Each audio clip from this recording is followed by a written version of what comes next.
Έδωσε ο κ. Ανδρουλάκης, καταγόμενος στο Ηράκλειο της Κρήτης, βουλευτής Ηρακλείου Κρήτης, δεν έχει πάρει ταυτί του ποτέ τίποτα για παράνομες επιδοτήσεις κτηνοτρόφων στην Κρήτη. Α, ναι. Ο Ανδρουλάκης ξέρει τι συμβαίνει στην Κρήτη. Ο Κούλης δεν ξέρει. Α, ναι, Άδωνη. Γιατί κι αυτός από την Κρήτη είναι. Ή μόνο οι κριτικοί που δεν είναι ουδού ξέρουνε τι συμβαίνει. Τι λέτε, βρε. Ρε, τι είναι αυτή, ρε. Δεν έχει πάρει ταυτί του ποτέ τίποτα για παράνομες επιδοτήσεις κτηνοτρόφων στην Κρήτη. Πέφτει από τα σύννεφα και είναι έκπληκτος από το εύρος του φαινομένου. Και ο πρωθυπουργός κριτικός είναι. Τι του είπε. Και τώρα Σπυρίδων τι λέμε τώρα. Τώρα πώς θα γίνει η κολοτούμπα η σωστή. Και ο πρωθυπουργός κριτικός είναι.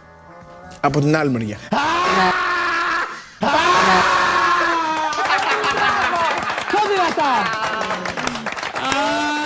Μπράβο!